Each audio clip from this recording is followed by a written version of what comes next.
पैसा पैसा कमा लेते हैं धीरे, जैसे एक सप्ताह में 5,000 कमा लेते हैं तो फिर वो पैसा के हम लोग बचाने नहीं सकते हैं। उसको बताए कि आगे बताइए, सीखेंगे। तो आपने पूछा कि कैसे है हम लोग पैसा बचाए। हम लोग तो पैसा कमाते हैं लेकिन हम लोग बचत नहीं कर पाते हैं क्या। हाँ।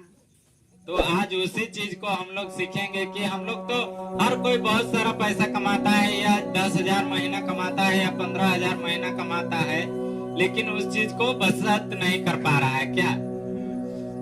तो देखे होंगे कि बहुत लोग थोड़े पैसा से ही कमा रहा है, लेकिन वो धीरे धीरे उस पैसा को इन्वेस्ट करते जा रहा है और अभी बहुत ज्यादा कमा रहा है। लेकिन हम लोग जो पैसा आता है उसको हम लोग इन्वेस्ट नहीं करते हैं, उस पैसे को हम लोग और पैसा कमाने के लिए लगाते हैं। कभी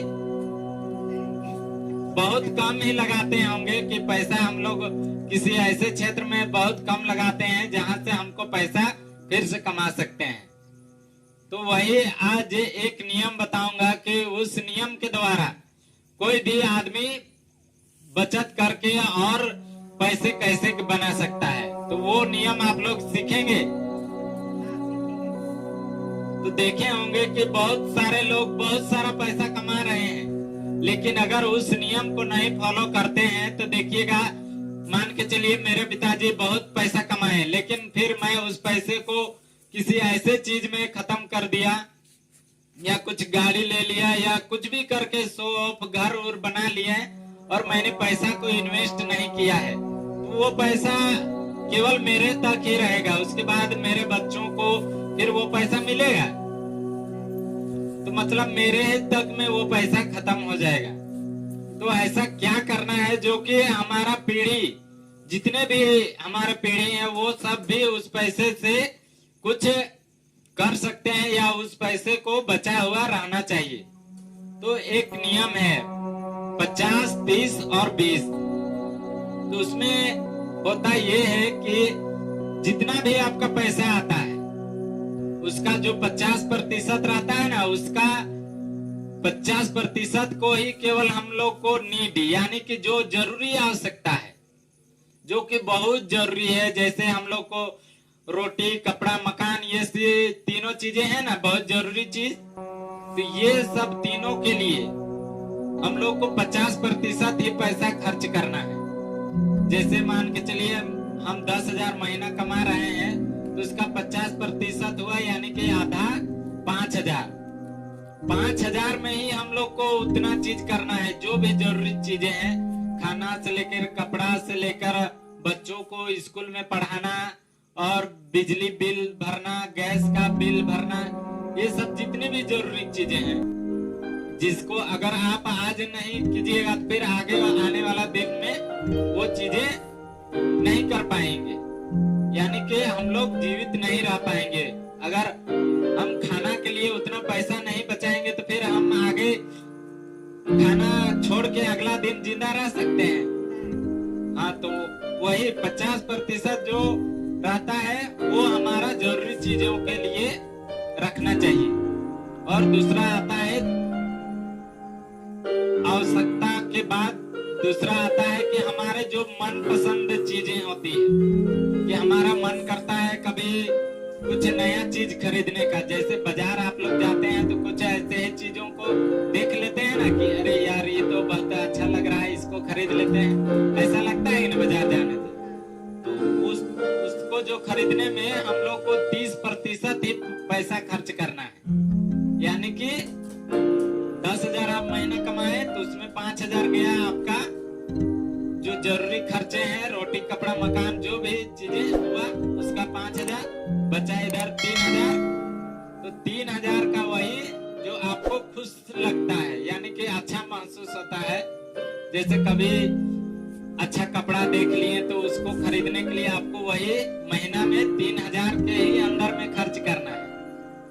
कभी मोबाइल अच्छा वाला देख लिए तो वही पैसा को, ये नहीं कि इस महीना हम लोग को अच्छा मोबाइल लगा तो हम इसी महीना किसी दूसरे बचत वाला पैसा से इसी महीना खरीद लेंगे, वो नहीं करना है। मतलब उसी पैसा को और फिर अगले महीना या जितना का भी आप मोबाइल लेना चाहते हैं, जैसे आप अगर 10,000 का मोबाइल लेना चाहते हैं तो आपको 3,000 हर महीना बच रहा है ना, तो उसमें 3 महीना लगेगा, तो 3 महीना आपको रुकना पड़ेगा आपका मोबाइल लेने के लिए। इसमें अगर आपका चॉइस है, माने हम लोग को खुशी लगता है कि हम स्क्रीन टच मोबाइल रखेंगे, अगर आपका जरूरी चीज चल रहा है, आपका बटन वाला मोबाइल है और आपका जरूरी हो रहा है, जो भी आप बात करना चाह रहे हैं वो चीजें हो रहा है, तो आपको मोबाइल लेने की जरूरत नहीं है। लेकिन आपको अगर शौक है कि हम भी लेंगे स्क्रीन टच मोबाइल, तो उसके लिए अपना जो 30% बचत होता है ना, उसी पैसा से लेना है, और बाकी बच्चा जो 20%, तो उसमें क्या करना है कि आपको 10% यानी कि 20% बचा, उसमें 10% आपको सेविंग करना है, यानी कि 1,000 महीना का सेव करना है, यानी किसी बचत खाता में डालना है या किसी बैंक में रखना है, और बाकी जो 1,000 बचा उसको किसी ऐसे चीज में लगाना है जहां से हमको पैसा आए, जैसे खेती लगाते हैं तो उसमें भी लगा सकते हैं, और बहुत सारे चीजें हैं जिनसे हम लोग पैसा कमाते हैं, जैसे मुर्गी ले लिए, बकरी ले लिए, ये सब चीजें होती है ना, तो ये सब चीजें करके हम लोग कर सकते हैं। और बहुत लोग, अभी आपने बोला कि हम लोग को पैसा तो कमाते हैं लेकिन कहाँ जाता है सो हम लोग को पता नहीं रहता है, तो कैसे पता करें पैसा आखिर जाता कहाँ है। मान के चलिए मैंने 10,000 कमाया, लेकिन महीने के अंत तक होते होते वो 10,000 खत्म हो जाता है, खत्म होता है ना, तो कैसे पता करेंगे कि वो पैसा कहाँ गया। तो हम लोग किसान फैमिली से हैं, तो हम लोग देखे होंगे कि जब भी कुछ सिंचाई करते हैं, जैसे आलू लगाते हैं, तो जैसे एक जगह पानी गिराते हैं और यहाँ से पानी को जो सिंचाई करते करते हम लोग को आगे तक पहुंचाना रहता है, जैसे यहाँ पट गया तो आगे तक भी पहुंचाना है ना, तो वहां तक पहुंचाने के लिए यहाँ से पटाते पटाते वहां तक जाता है, और अगर बीच में यहाँ पानी छेद हो जाता है और इधर सब पटले में जाने लगता है तो उसको बंद करते हैं ना, तो उसी तरह हम लोग को भी पैसा भाग जाता है, भागता है कि नहीं। जैसे 10,000 कमा रहे हैं, अब पैसा महीना का अंतर जाते जाते 10,000 नहीं बच रहा है, तो हम लोग को पता होना चाहिए, क्योंकि हम लोग का पैसा है और हम लोग नहीं जानते हैं कि मेरा पैसा कहाँ गया। तो उसके लिए क्या करना है, हम लोग लिखते जाना है कि मेरा जो खर्च हो रहा है वो कहाँ कहाँ जा रहा है। जैसे किसी महीना आपने 10,000 वेतन झोंका, यानी वेतन आपको मिला, तो आप जो जो खर्चे करते जा रहे हैं उसको लिखते जाइए। 1 महीना लिखिएगा, उसके बाद उसको देखिएगा कि मैंने कहाँ कहाँ पैसा खर्च किया और किस जगह हमको पैसा नहीं खर्च करना चाहिए था, और वहां पे मेरा खर्च हो गया। जैसे वही सिंचाई करते हैं और पानी उस तरफ जाने लगता है जहां मेरा फसल है ये नहीं है, तो वहां बंद करना पड़ेगा ना। उसी तरह पैसा भी ये उस जगह जा रहा है जहां से हमको कुछ फायदा ही नहीं हो रहा है, तो उस जगह पैसा को हमको रोकना होगा ना। तो उसी तरह जब तक हम पैसा को जानेंगे नहीं कि मेरा पैसा किधर जा रहा है, तो हम लोग उस चीज को बंद नहीं कर सकते हैं। तो सबसे पहला है कि आप लोग पैसे कमा रहे हैं तो आप लोग उस पैसे को लिखते जाइए कि मेरा कहाँ पैसा खर्च हो रहा है।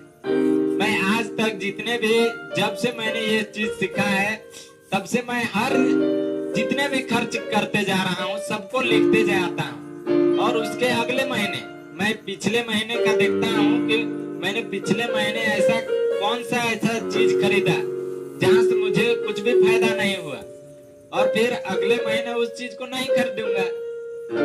तो वही चीज अगर मैं नहीं करते आता तो जो चीजें मैं खर्च करते आ रहा हूँ वही चीजें अगले महीने भी खरीदता, फिर उसके अगले महीने भी, और मुझे पता ही नहीं रहता कि मेरा पैसा जाता कहाँ है।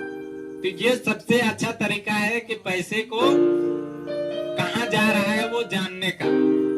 अगर आप इसको करते जाइएगा ना तो आपको पूरा पता लगेगा कि मेरा पैसा कहाँ जा रहा है।